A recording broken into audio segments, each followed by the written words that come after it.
A monkey born from a stone, nourished by the 5 elements, learns the art of the Tao, 72 transformations, combat, and the secret of immortality. His guile and force earns him the name the Great Sage equal to heaven. He is the most intelligent, powerful, and violent of the Shravakas, but hubris proves his downfall when the Buddha manages to trap him under a mountain, sealing it with a talisman for 500 years. Ultimately, he can only be controlled by a magic gold ring that Guan Yin has placed around his head, which causes him unbearable headaches when the Buddha chants the ring-tightening mantra.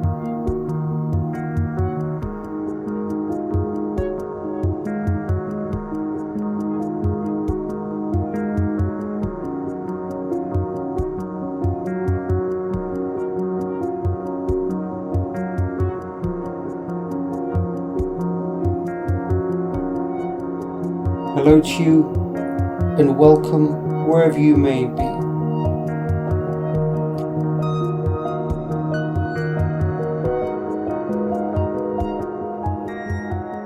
I will try once again this week to reset our vision of the spiritual path, which I think has decayed a lot. And I've got 2 readings from Beelzebub. The first, which gives a vision of the king as a great physician, and the second describes how a fallen society has consequences for its neighbours.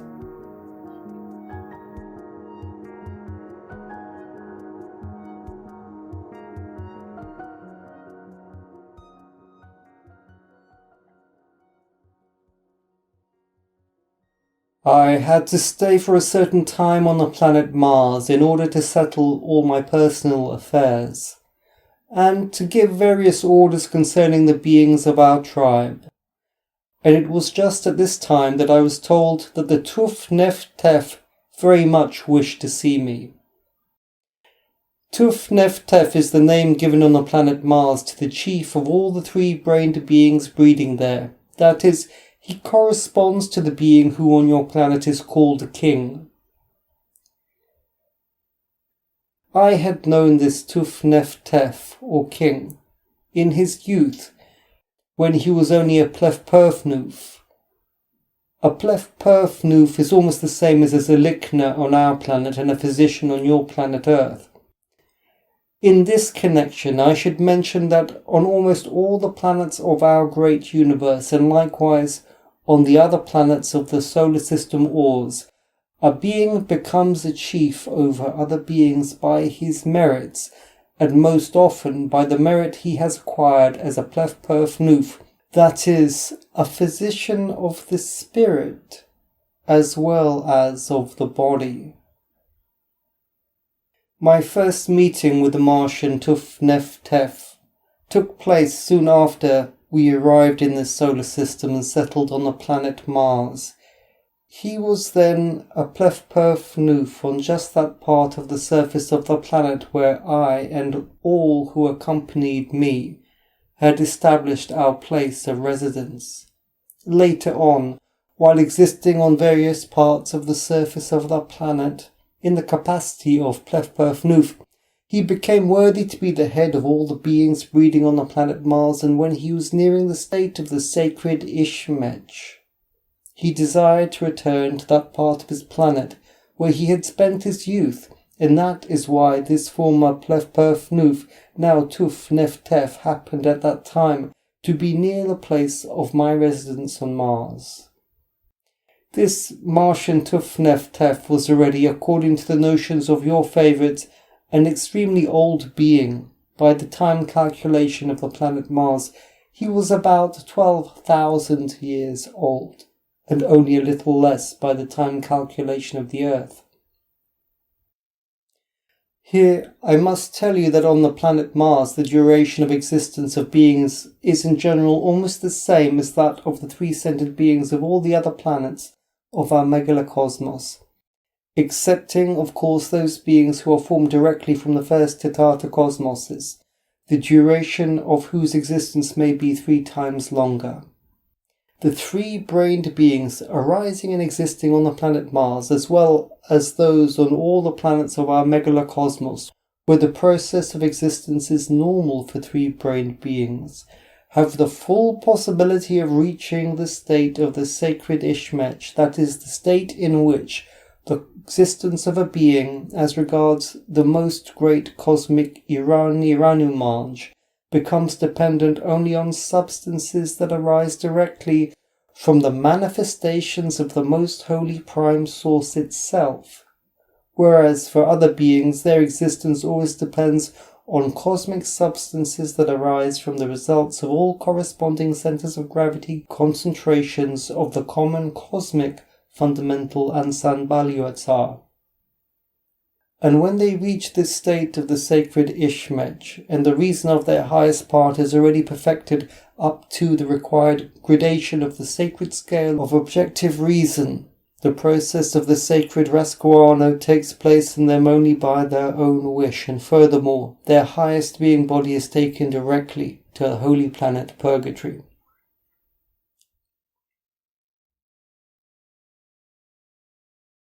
Please tell me which crime it was that I had committed that I am forced to read this. But I like this passage. I like the sense that the king was a physician of the body as well as of the spirit. Because modern human beings don't even know what the body is. They have this idea, of being initiated from above, and if only we could reach God, what is God, what is God, they ask. They don't know their body. They have become lost in a false heaven, in the circulation of the hypnotic dream that is the false self, that is social media in your mobile phone. It's just accelerating the technicolor winds of delusion. Whereas the answers are in fact in your body, in your spirit, in your heart. If this is not noticed, you are dreaming. You do not know who you are. As some people say, I have patterns and they bother me. Those patterns are you. That is why you experience them. Some people have patterns of sadness, some people have patterns of shame or of something else. But for a person, those patterns are always the same because they are you. And in this hypnotic dream, people see only their projections. They see through the delusion. They hang it onto the world. And no blame. I make no blame of it. I just want to explain what the situation is. The situation is not comprehended, and that is why there are no solutions as it is. And I was thinking this week that people get very angry on behalf of others. If you open the newspaper, so many dramatic, awful things are going on, and then you get angry on behalf of others. You identify with the victims or the heroes or this and that. Why? Why? Why do you need to open the newspaper to feel your own feelings? You're born in a world where the education is very poor. And so that's the way, really, that people are trying to feel more. People are desperate to feel more inside of themselves, to feel their partners and their lovers, to feel the sunlight, to feel nature. They are desperate to feel more. And that's the way they do it on this strange planet, via the newspaper, via somebody else's dramas. And then they say, teach me about the occult. Well, everything is occult. Everything is occult. When you see something with your vision, it is a revelation. It is revealing to you from a distance what is occurring over there. The light itself is a revelation. It is revealing to you. It is flowing into you. And sometimes people say you should love your neighbours as you love yourself, by which they almost always mean you should give them everything. But is that how you actually love yourself? Do you give yourself everything? Hardly. You give yourself discipline, instruction, direction, containment. That is how you love yourself. Gurdjieff says that people are very unlike one another, but the real differences between people you do not know and you cannot see, the differences of which you speak, simply do not exist. So, when these people tell you to love one another, they don't see who it is. They want you to love an image. You must first be able to see before you can know somebody else. And what a person really is more about his polarity and his sequence. When you're born, the first impressions, the first cosmic impressions that fall upon you come from the context, the astrological context, and that becomes the foundation and the first impression inside those centers, which is why it marks you for the whole of your life. And that is why those sun signs and all that astrological stuff has a meaning. It refers to the first cosmic impressions that you experience when you were born, and that become the root of the centers of perception that you have. We have certain centers of perception, for instance, mental, emotional, and a moving center. From these centers, we perceive and experience the context within which we were born. They are all a kind of cosmic, occult, magical, divine revelation, all of them. Somehow we're not taught like that because mankind has fallen out of his divinity according to the so-called false self. I was remembering the Beatitudes of Jesus, a series of statements he made. How many were there? Take a wild guess. Just pick a number out of the air. How many Beatitudes were there? Etc.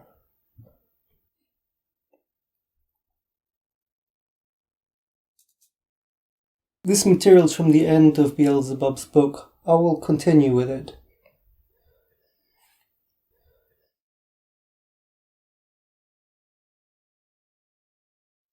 And it was at that period of my existence that I noticed more than once that on certain days the force and level of my active mentation was perceptibly lower. This discovery aroused in me a subjective interest that engendered in my presence the urgent impulse to acquire a thorough cognizance of the cause of this fact.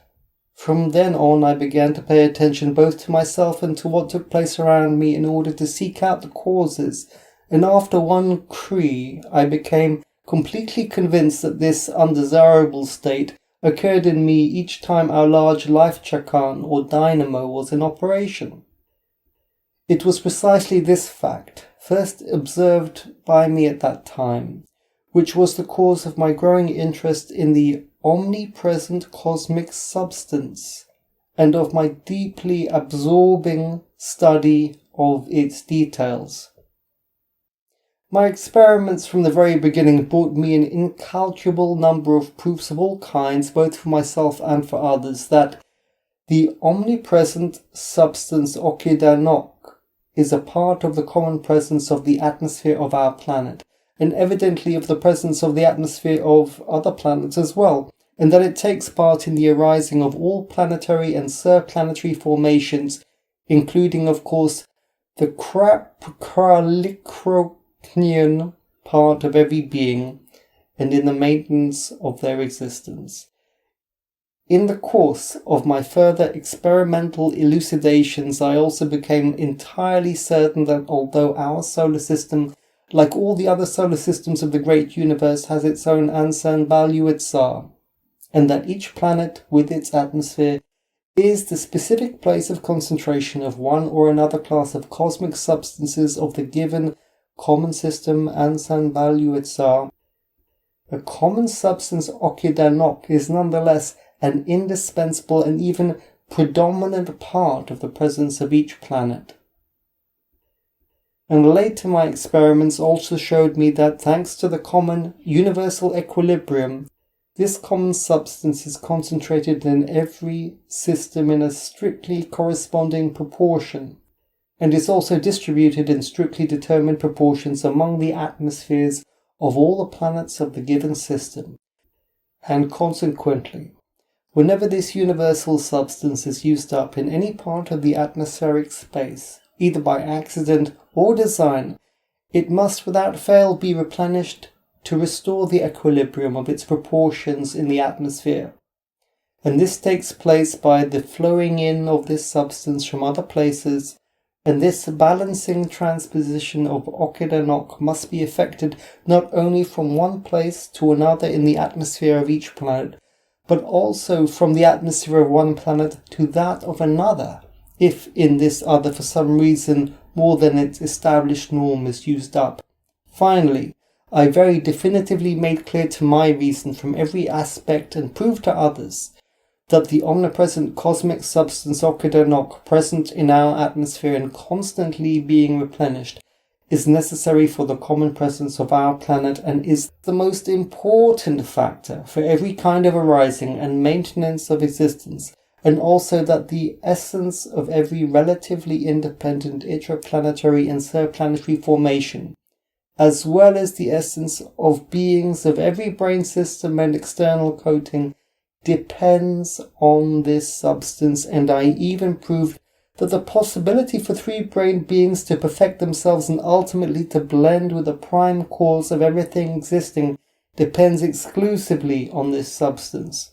I repeat, as a result of all my experimental elucidations, I very definitively cognized for myself and acquired indisputable data for proving from every aspect to all the beings like myself around me that the destruction of the omnipresent cosmic substance Okidanokh in the presence of our planet and of its atmosphere is almost equivalent to the conscious destruction of the labours and results of the most sacred first cause of everything that exists.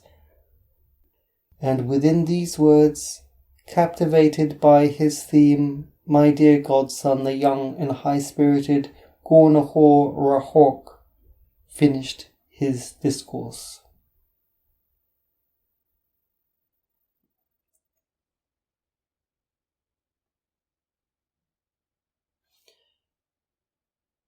Truly I tell you that if anyone says to this mountain, be lifted up and thrown into the sea, and has no doubt in his heart, but believes that it will happen, it will be done for him. Therefore I tell you, whatever you ask for in prayer, believe that you have received it and it will be yours. And when you stand to pray, if you hold anything against another, forgive it, so that your Father in heaven will forgive you. Amen. Gurdjieff said once in an interview that he was concerned with providing something to people so that they could be interested once again in a life that they think that they know everything about, which is an illusion because they have become insensitive. There are many things to learn and there are many things that can be done.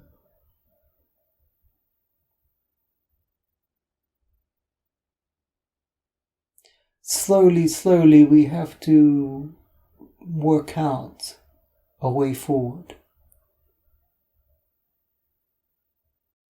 Thanks for listening.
You have a heart of gold.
From above, you are my angel from the universe.